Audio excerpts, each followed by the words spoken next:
First of all, we're really excited to be here. I think about this group in the end of September, and we met for the first time. And at that time, I could feel that they had a lot of energy and something was different, something was very special about them.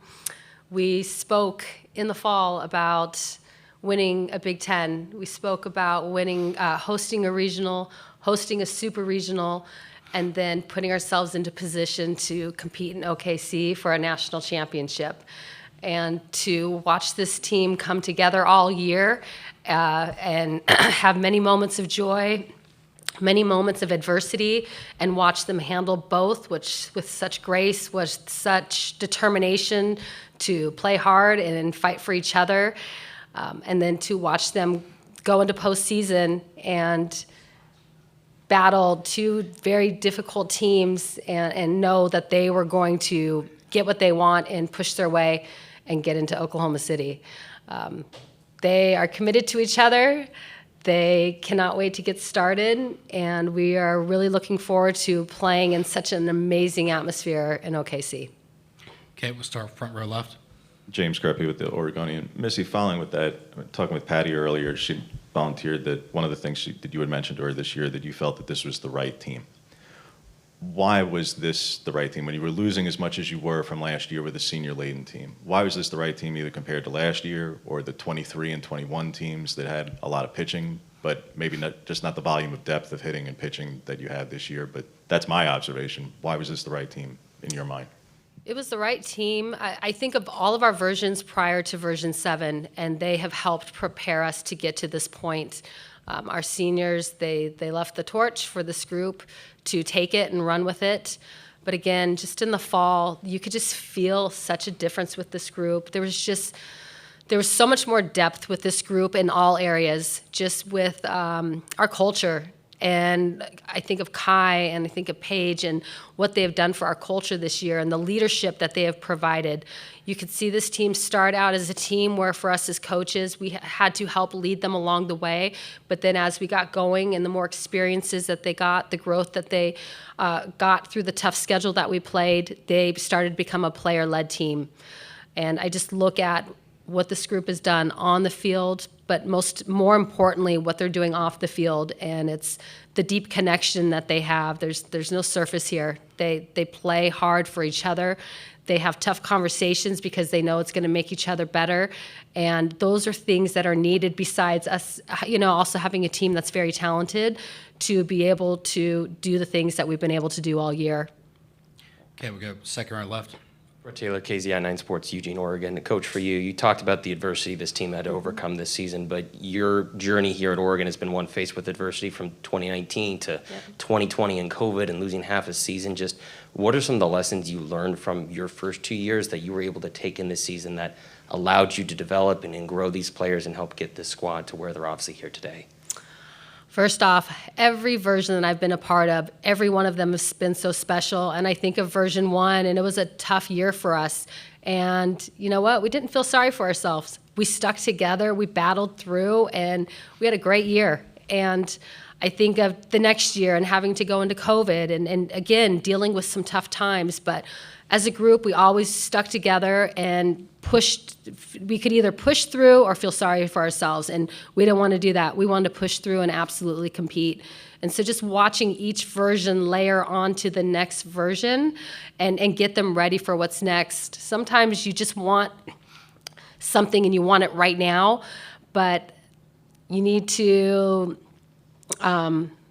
nurture it a little bit, put it together. It just takes a little time. And you could see as we were going through it, you're starting to see these athletes that were coming in that were just understanding the vision completely and wanting in and wanting to compete. And you could just see that with this group. They want in, and they want our culture to be unbelievable, which is great. They want to be able to compete and love competing with each other, and they do. This group is such a hard-working team, and I don't think this group would be here without the foundation of version 1. So it was tough, but it was absolutely 100% worth this ride. Okay, we'll go front row right. Brady Brennan, Softball America, just to the players, to that point of just where this program's kind of been built up from the ground up. what is it like watching a coach do that and just putting all your faith into her? Kai, if you want to go first and go down the line. Yeah. It's just incredible. I think like we grow, but coaches also grow too. And it's super cool just to see like our journey and everything that we've been through together and where we're at right now. It's, it's just amazing. It's indescribable, honestly. Yeah, I think watching the amount of work she's put in, obviously coming in as a transfer, I met Coach this past year. She really cultivates those relationships off the field just as she does on the field. So she's bought into you as a person before you as an athlete. So I think the way she's gone about making us a family and inviting us all into hers has shown up for the success that you guys have witnessed this season. So I'm super excited to carry that on.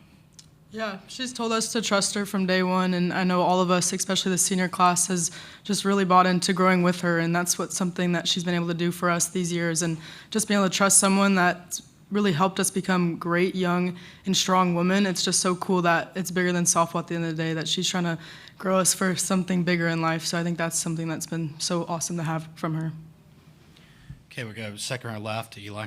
Eli Letterman, ESPN. Kai, you mentioned that teams can grow, coaches can grow. When you think about the journey from September to now, whether it's the mile markers, a turning point, where do you see that growth, or where did you see it to get you guys here playing on the last weekend of May?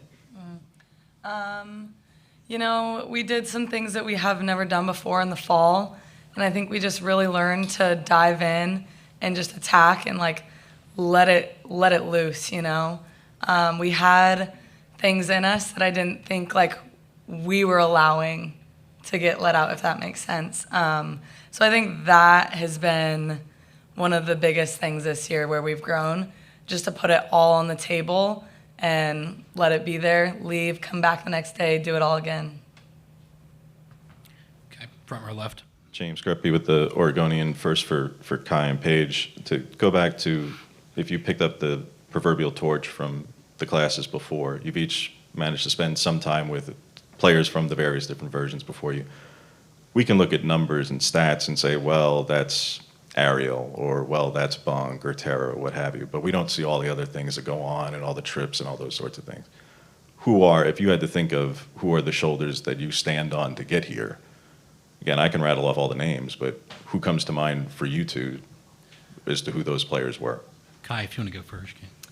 I think that's going to be different for every player, but for me personally, I think of like Hannah Delgado. There's so many. I honestly can't even tell you individual people, but all of them. But Hannah Delgado, Caitlin Howard, all kinds of people. So. For me, I would say Allie Bunker. The moment I stepped on campus as a freshman, she took me under her wing and just taught me what it's like to be a leader on the field. And I was just able to grow so much from just her style of play. And she taught me a lot of things physically, but she was just this person that was a role model to me. And I think she was able to grow so much from Coach Lombardi, and I think she was able to teach me her ways and just help get this program to where it needs to be when she left. What do you attribute the success of this season specifically? Because, again, you were already good at VATEC, obviously, but how did you go from being really good to being great and nearly untouchable against top teams? I mean, I think it was just the ability to play free. And I think that this group allowed me to do that between my coaches, our support staff, and then obviously my teammates. I think when you're around the right people and you're working towards one mission, it's easy to just go compete and play. And I'm really thankful to have a group that's allowed me to do that. Okay, we go second row left. Brett Taylor, KZI again. For each of the three players, each of you have had your own journeys, your own walks of life that you came for before you came to Oregon, and that you've dealt with in your time in Eugene.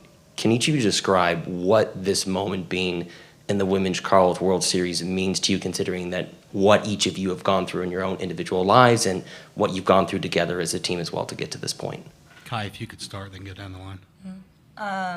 It's a dream come true. Like, I came here in 2016 as a spectator with my dad, sister, and a friend, and most people will never get to experience it. So I'm just so grateful, and it's just astounding, coming here when you're little and then being able to play. It's incredible. Yeah, I'd say on an individual level, it's just, I mean, it takes an army to accomplish what we've accomplished here at Oregon. And I think of the investment of everybody who's come across my journey and these young ladies' journeys as well, that's helped us. So I'm super grateful and thankful for the opportunity. And then as a team, it's just an honor to share the field again with these guys, especially in OKC. I think for me, I've really realized that things in life really don't come easy, and so being able to have the discipline and the hard work all these years to just really be able to enjoy this moment with the girls to the left and right of you, it's really awesome. I mean, I just remember all the times growing up watching the game on TV, or even the past few years where maybe we fell short and didn't get here. So it's really cool to see a program like this just planting a seed for hopefully all of us can reap the harvest later on. Okay, we go second row left, Eli. Eli Letterman, ESPN. Melissa, you've compared this team, I believe, to Sid Romero's freshman team at OU, and I'm curious what parallels you see there in this group, and also off of what Kai said, maybe what you guys did differently in the fall that brought some different things out of this team. I think about that group, and it was the same. It was a mixture of a young freshman class sprinkled in with some different, some older athletes that were experienced, and some athletes that were juniors and sophomores and juniors that were experienced. And so just going through this year, this group reminds me of that. I mean, the two teams are very different, obviously, but then similar with that. I think about our freshmen this year, and we talk a lot about taking on strain, and everybody needs to have the ability to take on strain, and usually you see that more through your upperclassmen that are experienced. And our upperclassmen have taken on a lot of strain, but then to watch our freshmen like Riley and to watch Stephanie Mayaki and just all these other guys, they've been a huge part of what we've done. And that's attributed to this group right here, our seniors, that have forced them to play at a high level. And I think about that in Coach Romero's year. They were forced to play at a high level from experienced athletes. And so to see our freshmen stand up to it and say, yes, let me know what you need me to, I like for them to, our seniors to ask them to play at a higher level and for them to do that.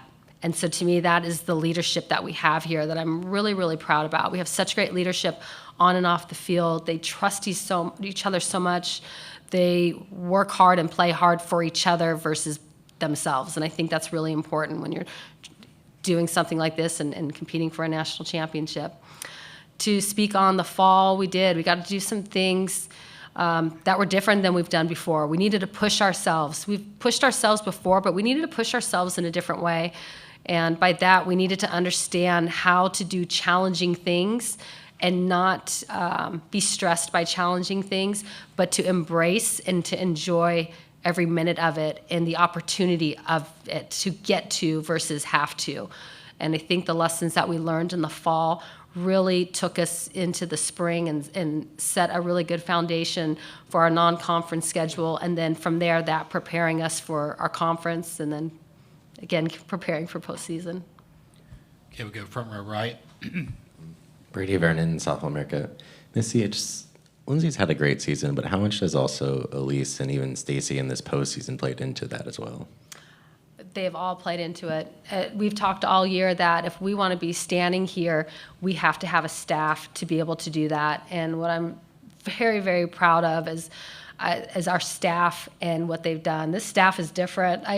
This group is just different, but our staff is different as well. I love how much they love each other. I love that when they take the ball from each other, that they hug each other. And when they do that, it's saying, I got you. I will finish this for you. They work on their craft, but they also work on each other's as well. They're very aware of what the other is doing, and they're a team within a team. And I think of softball, and it's about pitching. It's always been, and you've got to be able to have that staff that can handle different looks that they're going to see. And I love that our staff can do that. I think about Stacy Chambers. She was injured in her first weekend, and then from there had to get some things situated and rehab and get back. And so it was just taking her a little bit to get back to where she needed to be. And Indiana, we're playing them. We're in the bottom of the seventh. Game is tied up. She hasn't had a lot of innings, and it says, Stacy, let's go. because she was the matchup, she's a competitor, and I knew that she was going to get it done. And that's what I think about with every one of our pitchers. Okay, that'll wrap things up for Oregon. Thank you.